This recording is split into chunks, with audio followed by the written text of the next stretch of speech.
This is a toy spot on McFarlane Toys Movie Maniacs Series 4, Freddy Krueger. This Freddy Krueger is depicted or based on the Nightmare on Elm Street original movie. Now, my packaging quotes that this is the second edition. I believe this is the blood variant. As you'll see, is there's additional blood that's been applied to the leg as well as the shirt here. Very nice. We have Freddy up at the top left-hand corner.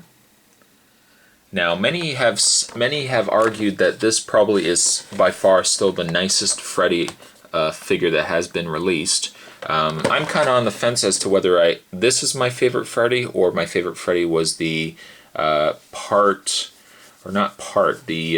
Jason Freddy versus Jason box set. I really like the look of Freddy in that set, but I don't know. This guy comes close second to me. On the back of the packaging, we've got Freddy, as well as we've got the Blair Witch. The Blair Witch came in two variants. One was this one, which I like more, and then there was one that looked like a tree girl. There was move the camera down, there was the T-1000, the disappointing T-800.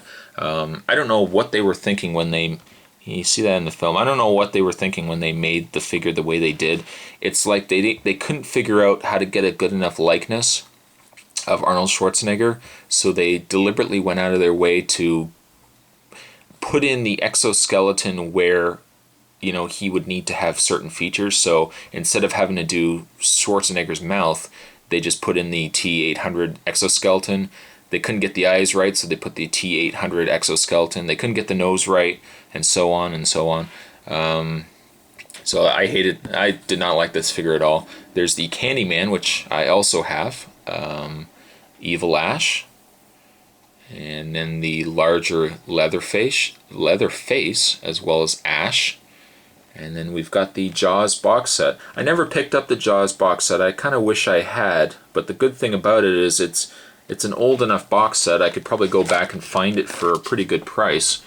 But there you have the McFarlane Series 4 Freddy. What I'm going to do is I'll open this guy up and we will have a closer look at the figure. And here's the man himself, Freddy Krueger, out of the packaging. If we get a closer look at the figure, well, actually what we'll do is we'll touch base on the accessories first. His only one other accessory aside from his hat is a diorama stand, a standee of Movie Maniacs, and the original poster with Nancy on the front and Freddy at the top there. Nice stand. They don't do stuff like this anymore. I just can't figure out why McFarlane doesn't do Movie Maniacs anymore. I like this kind of setup. It shows well behind the figure. I mean, if you put it behind the figure, it really presents it well.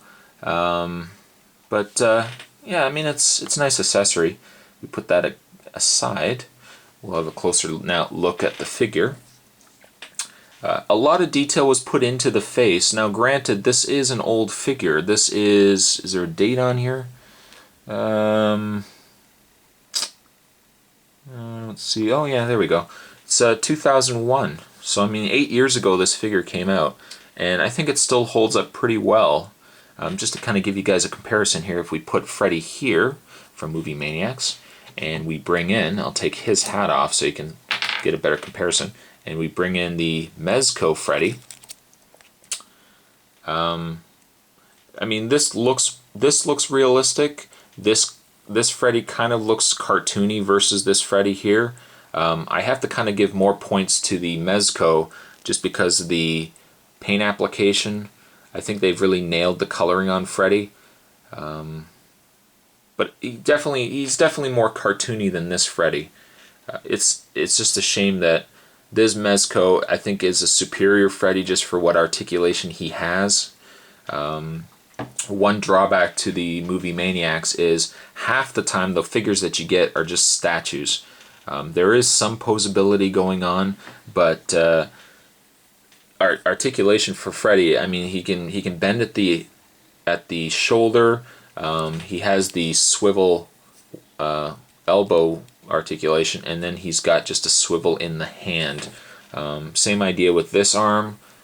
There is what I thought was going to be articulation in the elbow, but it turns out it's just in the actual shoulder.